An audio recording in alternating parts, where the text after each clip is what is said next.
24 Furia ardiente. Alustriel observaba desde su ventajosa posición la cara oriental del cuarto pico, que titilaba con luces que parecían parpadear como las estrellas en lo alto.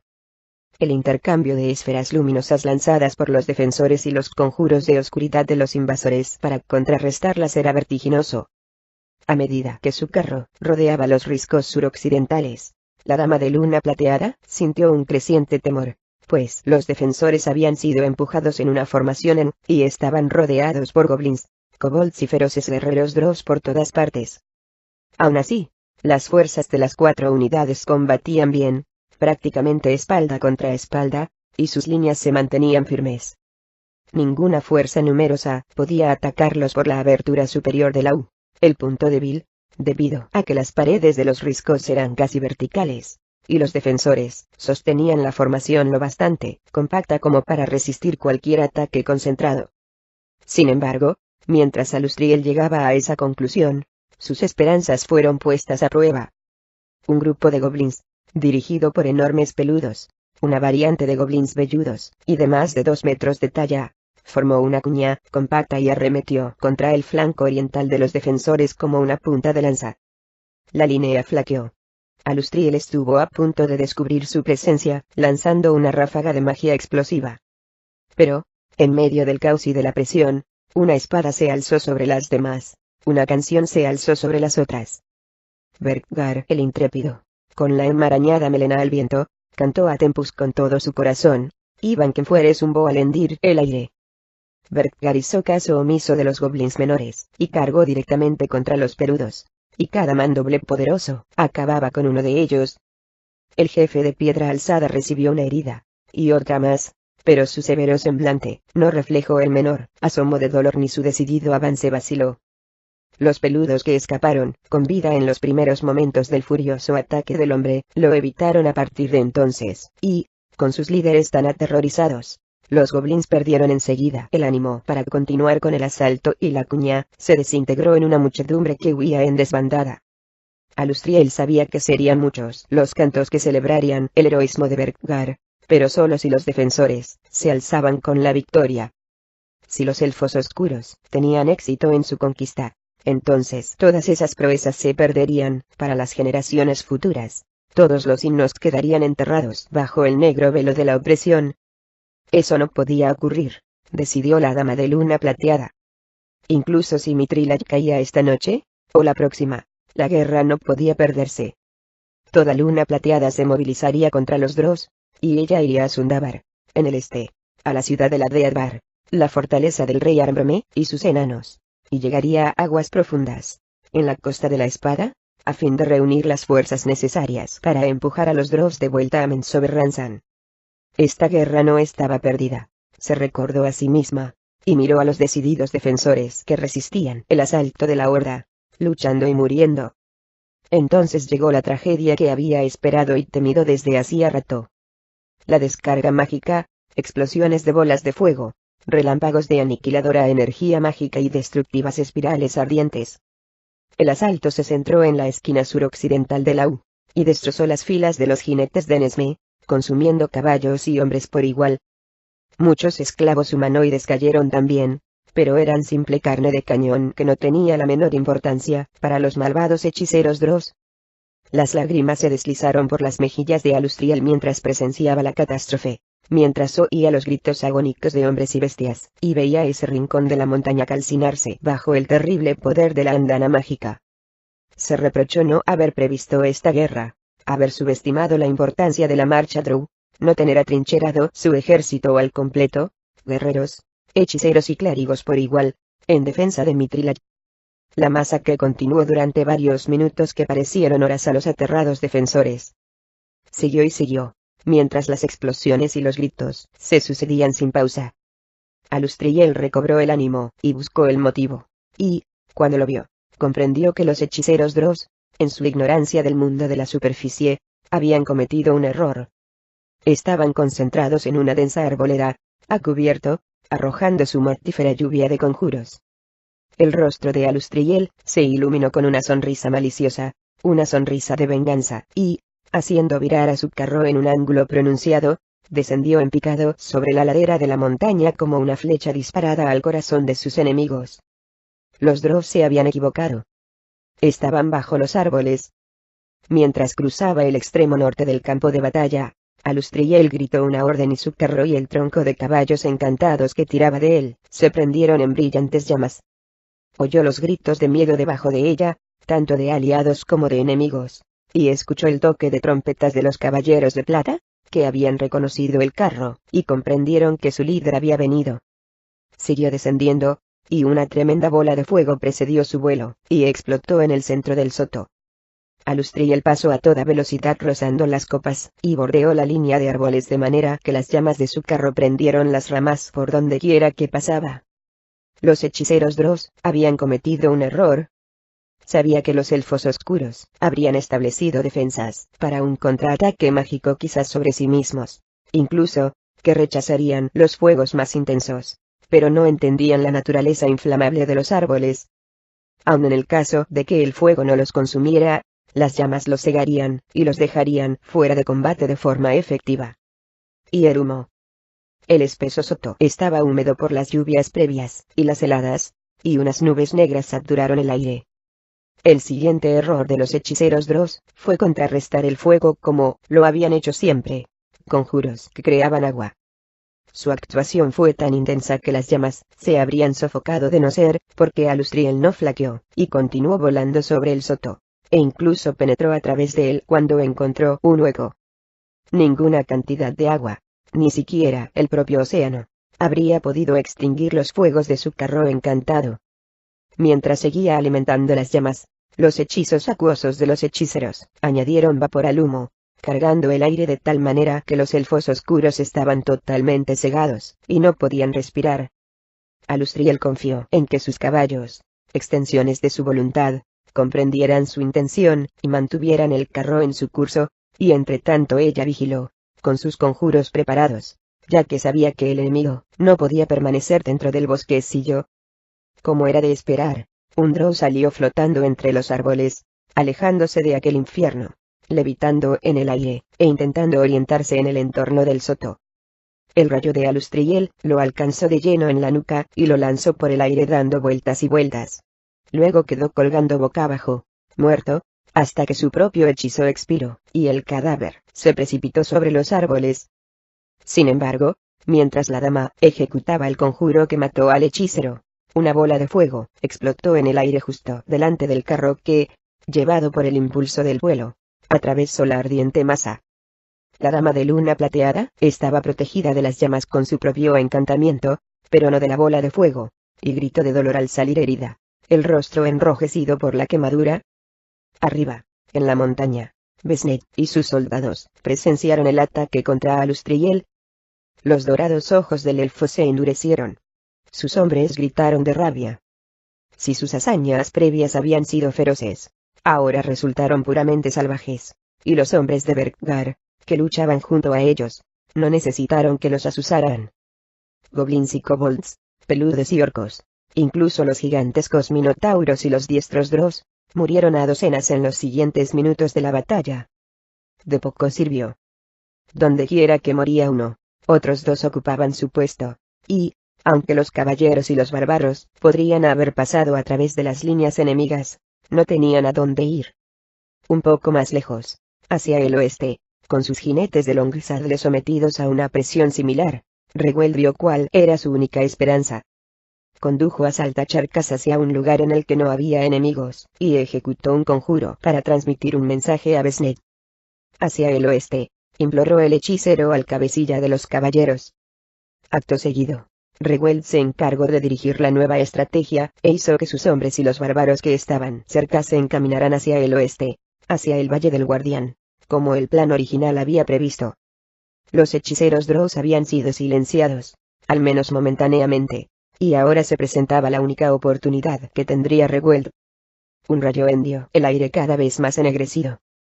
Lo siguió una bola de fuego, y a esta la siguió el propio Regueld, que se lanzó con saltacharcas sobre las filas enemigas, y descargó una andanada de misiles mágicos mientras todavía estaba en el aire, a mitad del salto. La confusión se propagó en las tropas enemigas lo bastante como para que los jinetes de Longsadle unos hombres que habían luchado junto a los Arpelt durante toda su vida, y conocían las tácticas de Reweld, pudieran romper la resistencia, y abrir una brecha. Los siguieron muchos de los guerreros de piedra alzada, y los pocos jinetes de Nesme que quedaban vivos.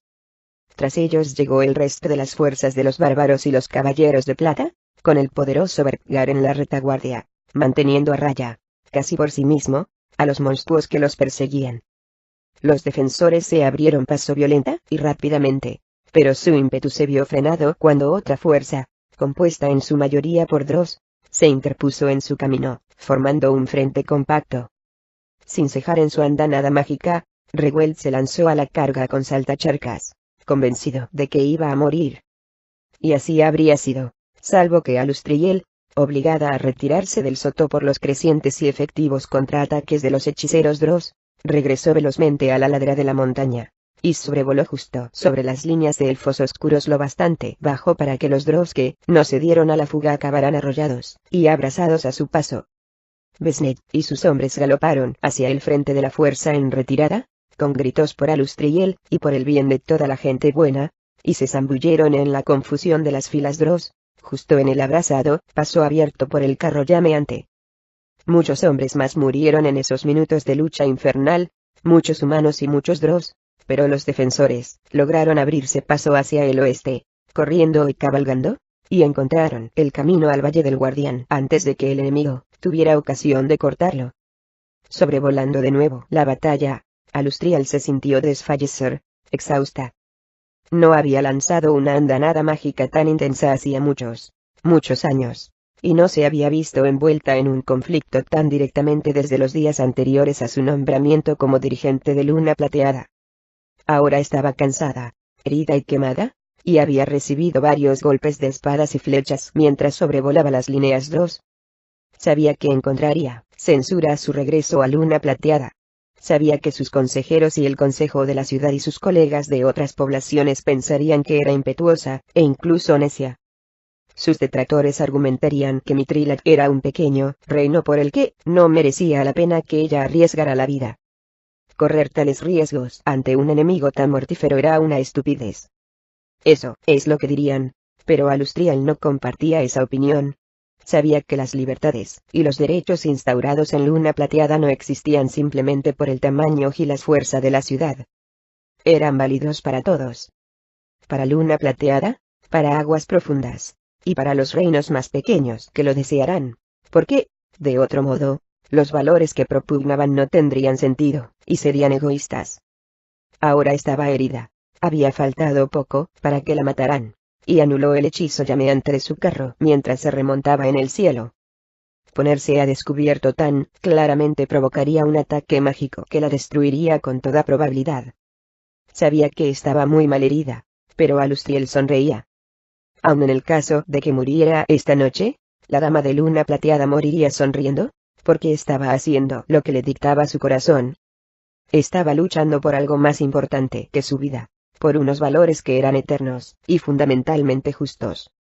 Contempló con satisfacción cómo las tropas, conducidas por Besnet y sus caballeros, se abrían paso y se dirigían hacia el Valle del Guardián. Luego se remontó más en el frío cielo y viró hacia el oeste. El enemigo se lanzaría a la persecución, y más enemigos se acercaban rápidamente por el norte. La batalla acababa de empezar. La ciudad subterránea, donde 2000 enanos trabajaban duramente en la profesión que más amaban, jamás había sido testigo de un tumulto como el de hoy. Ni siquiera cuando el tenebroso dragón Tiniebla Brillante y sus huestes de perversos enanos grises la habían invadido. Cuando el abuelo de Bruenor era rey, la ciudad subterránea se había visto envuelta en semejante batalla. Goblins y minotauros, kobolds y malignos monstruos desconocidos para los enanos fluían por los túneles inferiores y a través del propio suelo, unas zonas en las que habían abierto brecha la magia de los sillitas. Y los Dross, montones de elfos oscuros, combatían palmo a través del amplio nivel inferior. Sus movimientos, una mezcla macabra de bullentes sombras al mortecino resplandor de los hornos. Aún así, los túneles principales de los niveles inferiores no habían sido invadidos, y las mayores concentraciones de enemigos, en particular las tropas Dross, permanecían fuera de Mitrilac propiamente dicho. Ahora que los elfos oscuros habían ocupado la ciudad subterránea, se proponían abrir brecha por allí, y unirse a las fuerzas de Utegental y la matrona Baenre. Y los enanos se proponían detenerlos, conscientes de que si esa unión llegaba a producirse entonces Mithrila ya estaría perdida. Las descargas mágicas estallaban, verdes y rojas. Rayos negros chisporroteaban desde abajo, lanzados por los Drows, y eran contestados desde arriba por Arklay y Bella Dondelroy. Los niveles inferiores empezaron a oscurecerse de manera gradual a medida que los Drows ejecutaban su magia para obtener un campo de batalla más favorable. La caída de esferas luminosas sobre el suelo sonaba como una suave llovizna a medida que Sepagarra Escarbadora y su grupo de enanos clérigos contrarrestaban la magia Drow, lanzando hechizo tras hechizo para iluminar la zona y anular cualquier sombra de cualquier rincón. Los enanos podían combatir en la oscuridad, pero también podían hacerlo con luz, mientras que los Drows y las otras criaturas de la antípoda oscura no eran partidarios de la luminosidad. Un grupo de 20 enanos hicieron una formación compacta en el suelo del nivel inferior y arremetieron contra un grupo de goblins que huían. Sus botas sonaron como una pesada rueda en movimiento, un estrépito general, que arrollaba a cualquier monstruo que osaba interponerse en su camino. Un puñado de elfos oscuros disparó los punzantes dardos de las ballestas de mano, pero los enanos se quitaron de encima los proyectiles, y, puesto que su sangre estaba cargada de pociones para contrarrestar cualquier tipo de veneno, también se libraron del infame narcótico Drow. Al ver que su ataque no surtía efecto, los Drows se dispersaron, y la cuña de enanos se abalanzó contra el siguiente obstáculo, dos extrañas criaturas que eran desconocidas para los barbudos guerreros. Eran feas, con cabezas viscosas en las que ondeaban tentáculos donde deberían haber tenido la boca, y con ojos lechosos que carecían de pupilas. La cuña de enanos parecía imparable, pero, cuando los sillitas se volvieron en su dirección y lanzaron su devastadora andanada mental, la formación vaciló y se deshizo, con los aturdidos enanos tambaleándose de un lado para otro. «Oh, ahí están», chilló Arklay desde la tercera grada de la ciudad subterránea, a más de 20 metros del suelo. El semblante de Bella Dondelroy se crispó en un gesto de asco cuando vio por primera vez a los desolladores mentales. Arklay y ella esperaban la aparición de las criaturas. Drizzt les había hablado de la mascota de la matrona Baenre. A despecho de su repugnancia, Bella, al igual que todos los Arpel, sentía más curiosidad que temor. La presencia de los sillitas era esperada, solo que la maga no esperaba que fueran tan condenadamente feos. ¿Estás seguro de esto?, preguntó la diminuta mujer a Arklay, que había concebido una estrategia para combatir a aquellas cosas de cabeza pulposa y húmeda. Sin embargo, su ojo sano revelaba sus verdaderas expectativas, pues mientras hablaba con Arklay, permanecía clavado en los feos sillitas. Si no lo estuviera, ¿crees que me habría tomado la molestia de aprender a ejecutar conjuros desde una perspectiva diferente?, repuso Arklay, que parecía ofendido por sus dudas. Desde luego, contestó Bella. En fin, esos enanos necesitan nuestra ayuda. Así es. Una rápida salmodia de la hija de Delroy hizo aparecer un reluciente campo azulado en forma de puerta justo delante de los dos magos. Tú primero, dijo Bella educadamente. Oh, primero las damas, respondió Arklay mientras hacía un ademán hacia la puerta, indicando que Bella debía pasar antes. No hay tiempo que perder. Sonó una voz clara a sus espaldas, y dos manos sorprendentemente fuertes empujaron a Bella y a Arklay por las caderas, impulsándolos hacia el acceso mágico. Lo cruzaron al tiempo, y Fredit, el pulcro enano, los siguió de inmediato. La segunda puerta se encontraba en el suelo de la caverna, entre los sillitas y los aturdidos enanos, y por ella salieron los tres viajeros dimensionales. Fred se deslizó hacia un lado, intentando reunir a los vulnerables enanos, en tanto que Arklay y Bella Dondelroy se armaban de valor y hacían frente a las criaturas con cabeza de pulpo. Comprendo vuestra rabia, empezó Arklay, y su compañera y él se estremecieron cuando una onda de energía mental les recorrió el torso, los hombros y la cabeza, dejando una estela hormigueante a su paso. Si fuera tan feo como vosotros, continuó el mago, y llegó una segunda arremetida. También sería malo, terminó Arklay, y una tercera descarga de energía mental lo acometió, seguida de cerca por los propios sillitas. Bella gritó, y Arple casi se desmayó cuando las cosas monstruosas se acercaron, y los tentáculos se cerraron sobre sus rostros. Uno de ellos fue directamente hacia la nariz del mago, buscando sustancia cerebral que devorar. ¿Estás seguro?, gritó Bella. Pero Arple, sumido en el proceso de su siguiente conjuro, no la oyó. No se resistió a Lillita, pues no quería que esa cosa lo sondeara con demasiado rigor. Bastante difícil era ya concentrarse, con aquellos tentáculos serpenteantes, introduciéndose bajo la piel de su cara. Los tentáculos se hincharon, absorbiendo su recompensa. Una expresión inequívocamente huraña asomó a los rasgos, por lo general impasibles, de las dos criaturas. Las manos de Arple se alzaron lentamente, con las palmas hacia abajo, los pulgares unidos, y los otros dedos extendidos. Y de ellas brotó una ráfaga de fuego que chamuscó al desconcertado Lillita y quemó sus ropas. El desollador mental intentó apartarse, y la piel facial de Arple se abultó de manera extraña mientras los tentáculos se deslizaban hacia afuera.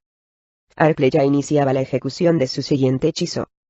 De su túnica sacó un dardo, una hoja machacada hasta estar pulverizada, y una cosa viscosa, semejante a un cordel, que era el intestino de una serpiente, y lo estrujó todo al tiempo que terminaba de entonar el conjuro. De su mano salió disparado un pequeño proyectil que se clavó en el vientre, todavía humeante, de Lillita. La criatura borboteó algo indescifrable, y por fin se apartó, trastabillando y jadeando de dolor por la nueva herida, ya que, aunque el fuego todavía lamía ciertas partes de su cuerpo, este último ataque era mucho más doloroso. El proyectil encantado soltó ácido dentro de su víctima. Lillita se desplomó, aferrando todavía el goteante dardo. Había subestimado a su enemigo, y envió un mensaje telepático a su compañero, que ya se había dado cuenta de su error, así como también a Metil, que se encontraba en las cavernas profundas junto a la matrona Baenre. Bella era incapaz de concentrarse. Aunque su conjuro de polimorfismo había sido perfecto, de manera que su cerebro estaba escondido donde Lillita no podía encontrarlo. Simplemente no podía concentrarse con los repulsivos tentáculos tanteando su cráneo. Se increpó a sí misma. Se dijo que la hija de Delroy debería tener más control. Oyó un ruido sordo, el retumbo de una carretilla rodando cerca, y abrió los ojos. Vio a Freddy empujando un volquete justo por detrás de Lillita, con una horda de Drows persiguiéndolo. Haciendo acopio de valor, el pulpo enano subió de un salto a la carretilla y enarboló un pequeño martillo de plata. «¡Suéltala!», gritó Fred al tiempo que descargaba un golpe con su arma. Para sorpresa y asco del enano, el martillo se hundió en la bulbosa cabeza de Lillita, y saltó un chorro de secreción que salpicó al enano y manchó sus impolutas ropas. Fred sabía que los Drows se le echaban encima. Había decidido lanzar un ataque contra Lillita y después dar media vuelta para hacer frente a los elfos oscuros. Pero todos sus planes se vinieron abajo a la vista de aquella asquerosa Pringue, lo único que podía despertar una furia batalladora en el pulpo enano. Ningún pájaro carpintero habría golpeado tan rápida y prolongadamente como el enano. El martillo de Fred semejaba una mancha borrosa, y cada golpe lanzaba al aire más masa cerebral de Lillita, lo que incrementó aún más el frenesí del enano. Sin embargo, aquello habría sido el fin de Fred, de todos ellos, si Arcle no hubiese ejecutado su siguiente conjuro a toda prisa. Se concentró en la zona inmediatamente anterior a los Drows atacantes, lanzó al aire un trozo de manteca, y pronunció las palabras del hechizo. El suelo se tornó resbaladizo por la grasa, y la carga llegó a su fin en medio de tambaleos y patinazos.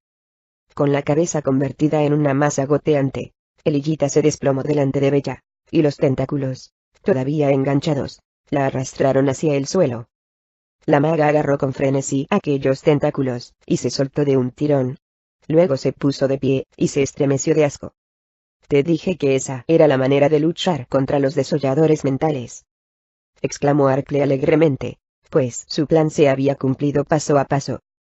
«Cállate», dijo Bella, que tenía el estómago revuelto. Miró en derredor, y vio que se acercaban soldados enemigos por todas partes. «Y sácanos de aquí». Arcle la miró, desconcertado y un poco dolido por su tono desdeñoso. Después de todo, su plan había funcionado. Al cabo de un instante, También Arcle se asustó al caer en la cuenta de que había olvidado ese pequeño detalle, y que no le quedaban conjuros para trasladarse de vuelta a las gradas más altas. Balbuceó mientras intentaba encontrar las palabras que explicaran mejor el dilema en el que estaban. Sintió un gran alivio, así como también Bella, cuando la formación de enanos se reagrupó a su alrededor, con Fred sumado a sus filas. «Os llevaremos de vuelta allí arriba», prometió el agradecido cabecilla de los enanos. Y la formación se puso de nuevo en movimiento arrollando todo cuanto encontraba a su paso. Su avance era ahora aún más destructivo, pues, ahora que Arcle y Bella se habían unido a la fiesta, de vez en cuando un rayo o un chorro de fuego salían disparados de la formación.